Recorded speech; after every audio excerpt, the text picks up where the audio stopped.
I've probably walked this trail thousands of times. Sometimes with courage, sometimes with fear, with faith, with doubt, with intense joy, and sometimes with heavy burden, but always with wonder. Wondering, who am I to carry this responsibility? Wondering, how will it all end? Will this matter? Will it last? This is where our house stood. This is where we lived for 9 years. I watched my son grow up right here on this ground.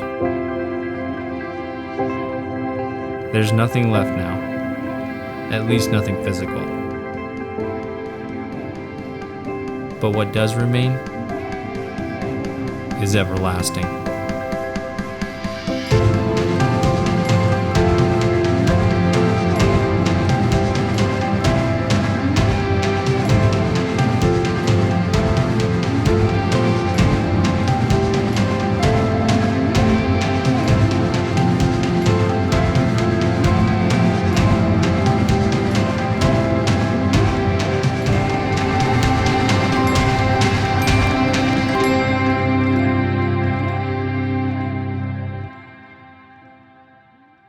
Brooks Buser was the firstborn of a young couple in 1976.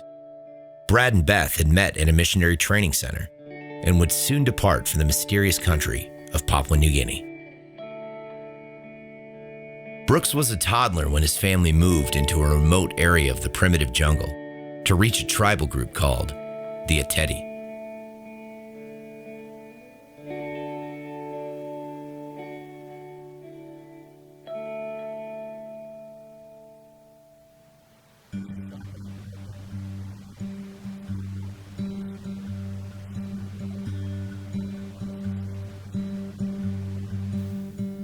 At an early age, Brooks balanced life between two worlds.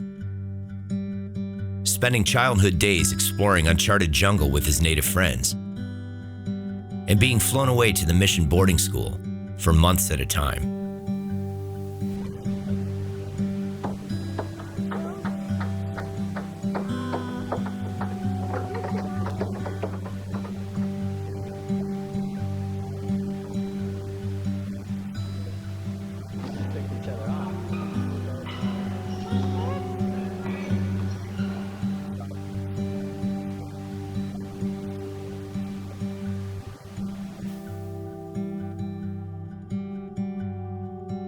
After graduating from high school in PNG, Brooks returned to Southern California, his native homeland.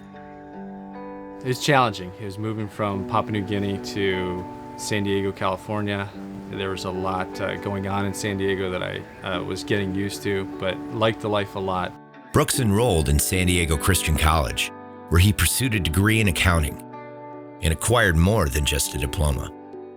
I actually met Nina at a barbecue down at Ski Beach, and she was, believe it or not, dating another guy at that time, so I had my work cut out for me. We started hanging out as friends, and I knew that he was an MK, and I wasn't sure how God was going to use that in my life. 3 days after she graduated, we got married, and I was joining the workforce. I worked as an accountant, eventually worked my way up to finance manager. And we really enjoyed our life. We had a great little apartment. We had a cool car picked out. I was traveling through Europe, got to go to Paris. And we were really looking at a cool future there in San Diego. On track for the American dream.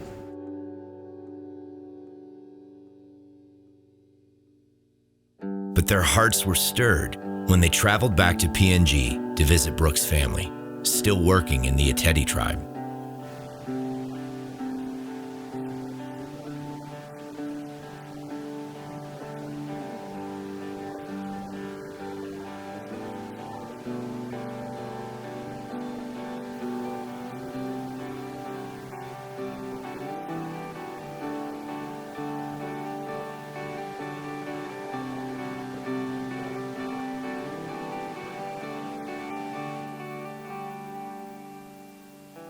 I walked into my boss's office and handed in my 3-month notice, and that was a tough day.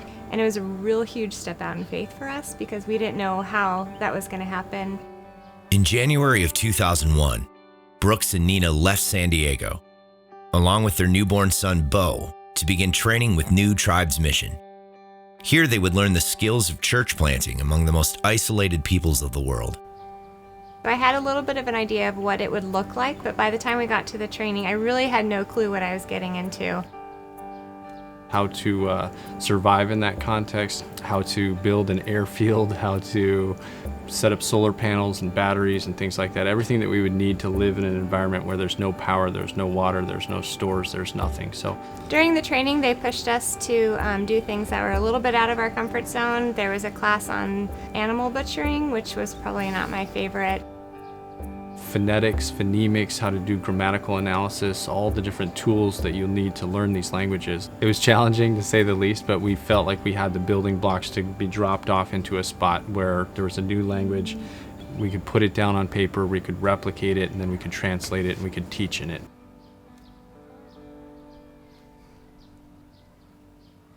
With the training completed, they began developing partnerships with churches that would provide the physical and spiritual support to sustain them overseas.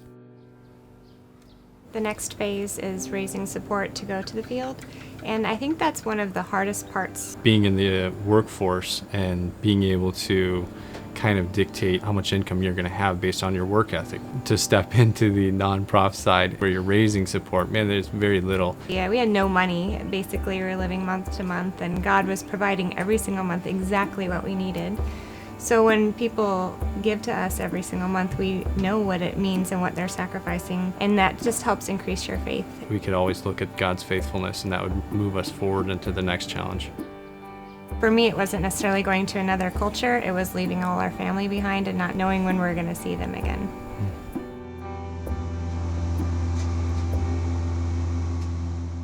In the fall of 2003, the Buser family boarded the plane for Papua New Guinea. Third world life was about to become a reality.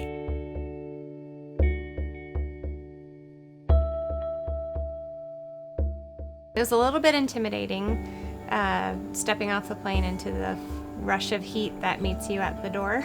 I remembered a lot of it from when I was a kid, but it was a different feel because as an adult with a wife and a son, it was a little more stressful thinking about being out there and how our family was going to function in this environment.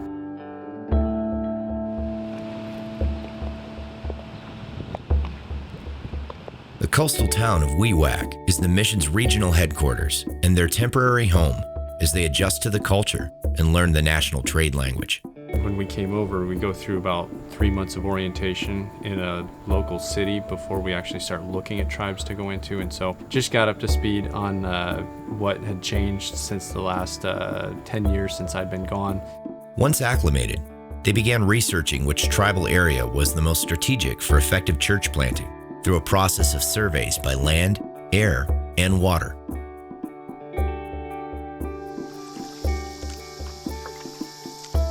There were tribes that had been sending letters in asking for missionaries. And we put all these different tribes up on the board, and our teammates and us, we looked at it, and we eventually settled on 2 tribes. The day of the survey that we were going to actually fly out and go to the one tribe, that airstrip was flooded, so we changed right there, and our second option was YembiYembi. We're here on the Salome River, and we're stopped for, we've had a little engine trouble. We're probably about an hour and a half away from YembiYembi, and we'll be telling them that we're going to be coming to be their missionaries. So we're all pretty excited about that, but this is our canoe, and we're just hoping it makes it.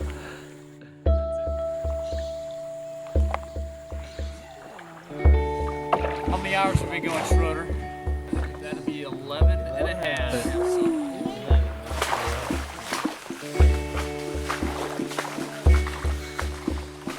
We had to fly in, canoe, and hike for about 5 hours, but we got there, and we ended up going to YembiYembi that day.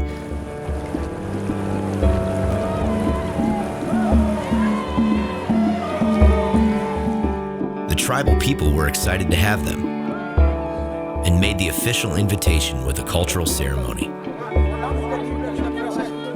The destination was set. Probably a bigger decision than where you're going to go is who you're going to work with. Your coworkers are such a huge part because you're living in an incredibly stressful environment. Have to find people that you can work well with together. The women have to get along. You see how each other's marriage works, you see how they parent their kids, and you see whose support is high, whose support is low, who's getting a package from home, who's not. There's a lot of dynamics in there. It's almost like dating other couples at the same time, and so but we were very thankful in the people that we found to work with, and so thankful that God brought them to us.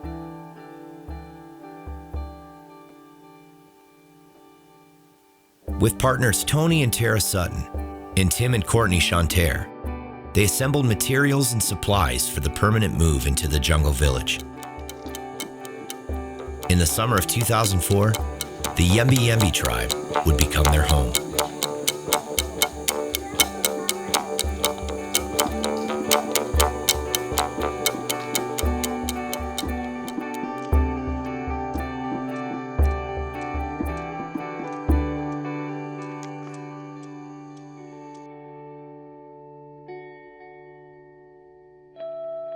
So we moved in 2004 and we started building our houses. It was livable, but it was basically just a box with screen wire and no stove, no nothing. We had solar panels and batteries. That's how we got power for our laptops, and a little two-way radio to communicate with our base.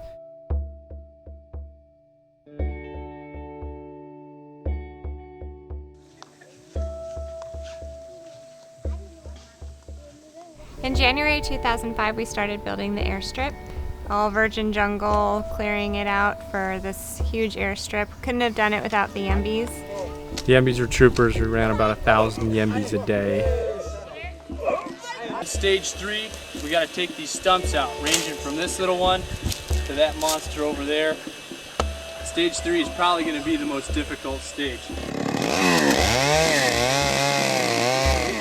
And then towards the end, we had a barge that brought a tractor in, and that helped us pull the last stumps out and put the crown on the airstrip. And yeah, it gave us our lifeline back to base.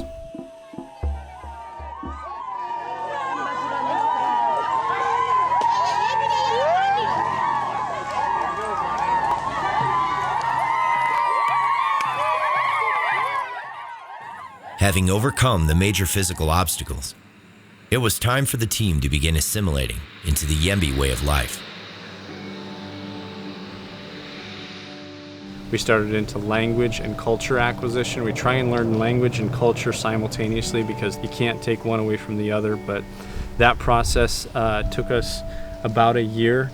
It was a lot of late nights, a lot of hunting, a lot of being out on the trail, a lot of just jungle living with the people.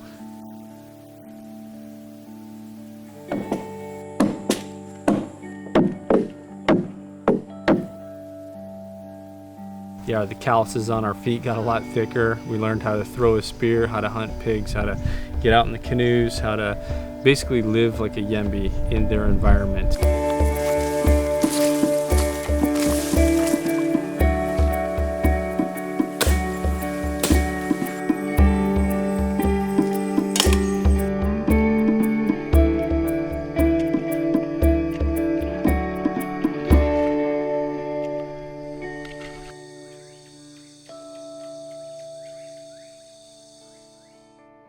One of the biggest challenges we went through when we were in the middle of culture and language acquisition was losing our coworkers. Sometimes people do have to leave, and whether it's for health reasons or family reasons, it's definitely one of the hardest things, is to lose a coworker who you've worked really hard with and you love dearly.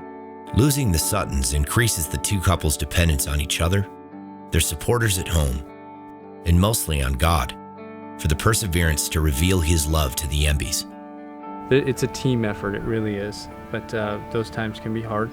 And Tim and Courtney were with us, and Tim dove in with both feet. He still has the standing record for fastest culture and language acquisition in the field of Papua New Guinea.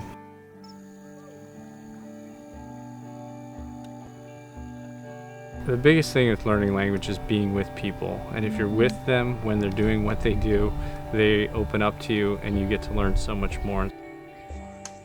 Some people would come up every day for a little Band-Aid, but I think it was more just to hang out and talk. So that was a really neat way to get to know them too. You're learning the language and you're learning the culture, and you're seeing these things that are really handicapping these people. Women in pregnancy not being allowed to eat certain things, men that were not allowed to hunt when they were mourning for somebody else because they were scared the spirit would come after them at night.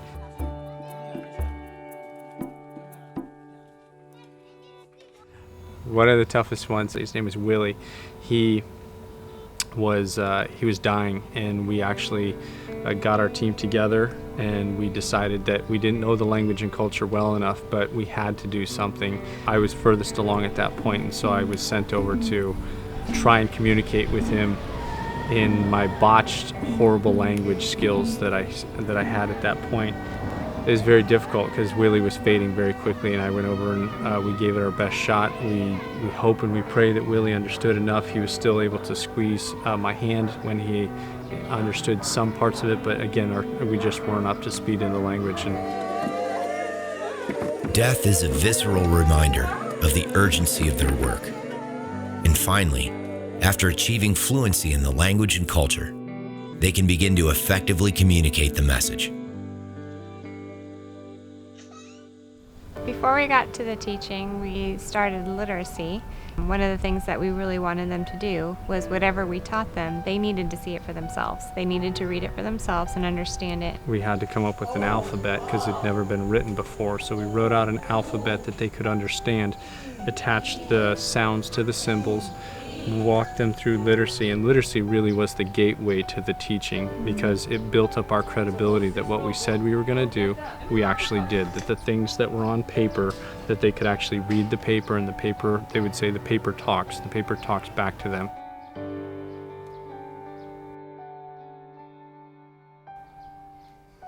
It was neat to be able to sit with them in the afternoons and take them from absolutely knowing nothing about reading to reading fully and understanding their own language.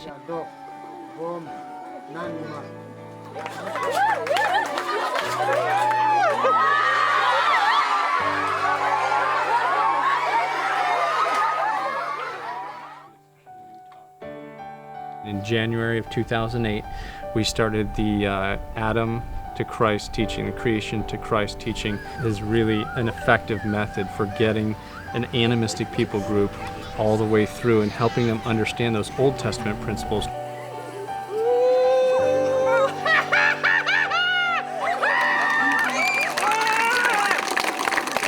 The chronological Bible teaching began in the winter of 2008 with months of lessons, dramas, and late-night study sessions. It was building the foundation for the greatest story ever told.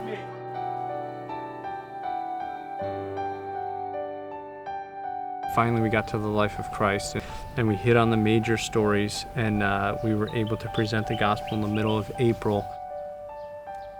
The day of the teaching, I'll never forget for as long as I live. And we saw a rainstorm off in the distance, and we were scared to death that this storm was going to come through, and half of our audience sat outside the teaching house.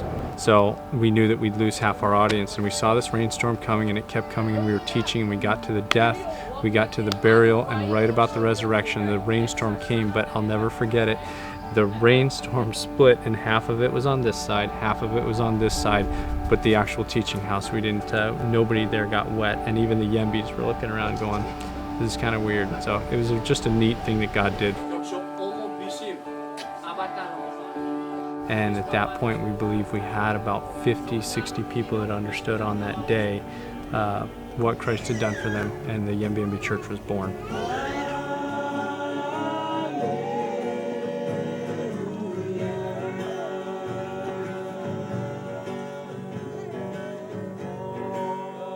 And there was a lot of animosity from the unbelievers. Brooks's life got threatened a few times. Our house got threatened to be burned down a few times. There's a few spears being thrown, and yet we saw God's word go forth, and it drew the believers together who were believers at that time.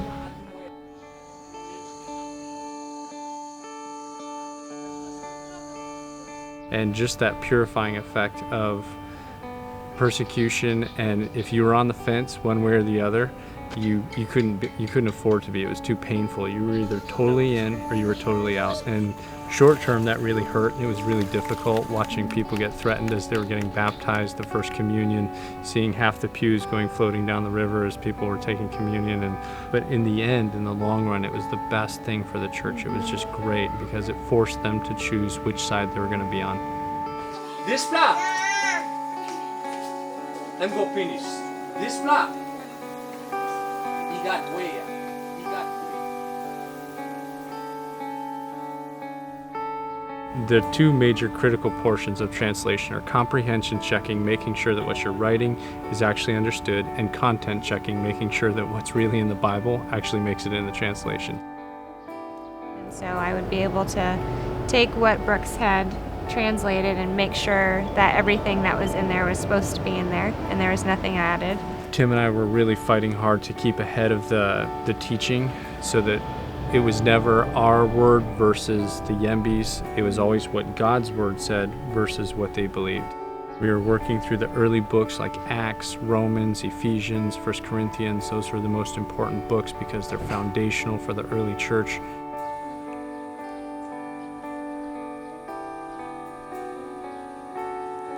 Getting those books translated, it took a lot of time. We were up as early as possible, 4:30 in the morning, working till at least 6 o'clock at night. Seeing books finished was really exciting. I remember one of the funnest times is when we got to the halfway point, when we'd actually translated half the New Testament, and we handed this book out, instantaneously accepted by the Yembis. They started reading it. We had a guy that actually claimed he read through it in about 2 weeks. And we couldn't imagine what it would be like when we actually could hand them the full New Testament and they would have the whole thing. We don't go in with the intention of living there forever and ever. We go in there to work ourselves out of a job. So whether in the beginning you're hammering nails in a house, you don't just do it all yourself. You give your friend a hammer and they help with you.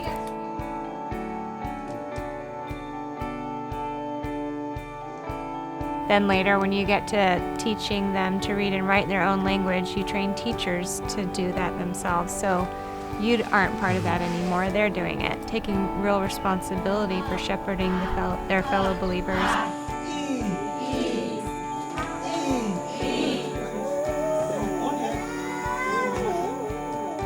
Working the Yembis into the role of being the full-time teachers, the elders, the disciplers, while we're discipling them at the same time, but putting our energy into the translation because that would be the lasting tool that they would need to carry on into the future, and because we wanted to leave a church that could stand on its own. It wasn't just about translation, it wasn't about literacy, it wasn't about medical, it wasn't about airstrips, it was about seeing a church left behind.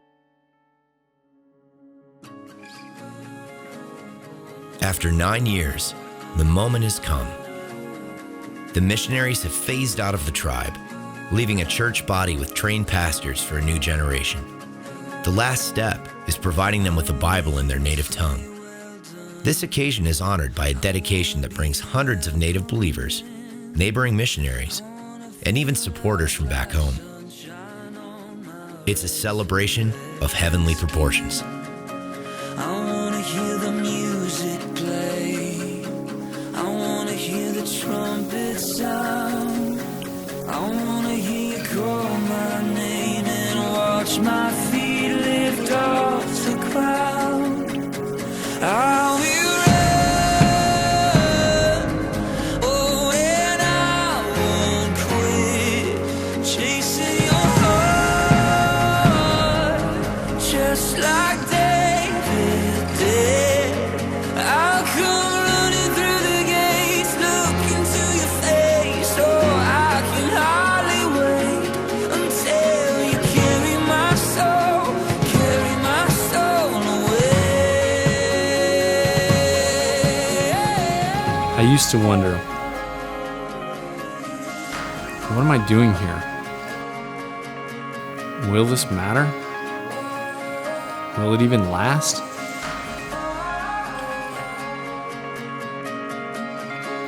Now I just stand and wonder. How did God take us, a few regular people, to this remote village in the middle of the jungle, to plant the seed of His Word and watch it grow. Watch it transform and see the dead brought to life and hear a new people proclaim God's glory in their own language.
This is just one story of one tribe, but there are thousands just like them, still waiting to hear.